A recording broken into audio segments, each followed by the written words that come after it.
Hey guys, তো আজকের হলো সানডে আর এখানে আমরা অটো করে নিয়েছি বুক, যেটা একটু পরেই চলে আসবে। আর এখানে অটোর জন্য অপেক্ষা করছে।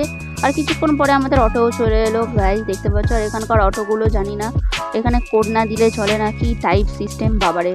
তো দেখতে পাচ্ছ এখানে কোড দেওয়ার পরেই এখানে অটোটা চলবে। আর অটো চলতে শুরু করে দিয়েছে। আর আজকের তো ওয়েদারটা দেখতেই পাচ্ছ কতটা সুন্দর। আকাশটা পুরো মেঘলা মেঘলা হয়ে আছে, কিন্তু আমাদের কাছে ছাতা নেই। আর এত হাওয়াতে আমার চুলের অবস্থা দেখতে পাচ্ছ, দুই দিকে দুটো সিং হয়ে গেছে। এই দুটো সিং কোনোদিনই ঠিকঠাক হয় না। আর এখানে চুল পুরো প্রপার ঠিকঠাক একদম। আর আমরা পৌঁছে গেছি, বাট প্রপার লোকেশনটা জানি না, তাই ফোন করে দিচ্ছি। আর এখানে আমরা চলে এসেছি, ও থাকে 3 তলায়। গাইস, এই সিঁড়ি ভেঙে 3 তলায় উঠতে উঠতেই জীবন শেষ। সব জায়গায় একটু লিফটও তো রাখতে পারে নাকি, দেখতে পাচ্ছ। তো আমরা এখন যাচ্ছি।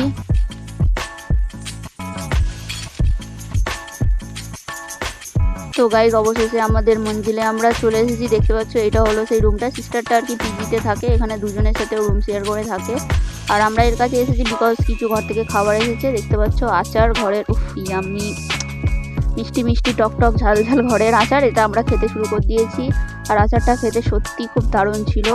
আচার টাচার খেয়ে তারপরে আমরা ফের হাঁটতে হাঁটতে যাচ্ছি একটা রেস্টুরেন্টে, বিকজ খাওয়া দাওয়া তো কিছুই হয়নি, আউটিং টাইম।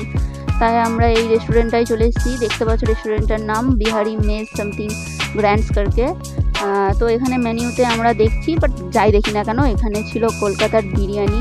তো কোনো দিকে বেশি না তাকিয়ে আমরা এখানে কলকাতার বিরিয়ানি অর্ডার দিয়ে দেবো। তো এখানে মেনিউতে দেখতে পাচ্ছ এখানে 160 নিয়েছিল আমাদের কলকাতা স্টাইলের যে বিরিয়ানিটা ছিল। তার কিছুক্ষণ পরে আমাদের 3 প্লেট বিরিয়ানি, কোল্ড ড্রিঙ্কস আর সাথে একটা লস্যি দিয়েছিল। লস্যিটা আমাদের ওখানকার মতো ছিল না, আই থিঙ্ক এটা বিহারের স্টাইলেই ছিল। আর রাইসটা কলকাতা স্টাইল আর এখানকার হায়দ্রাবাদি স্টাইলের মিক্স একদম টুগেদারলি। তো খেতেও তো খুব দারুণ ছিল।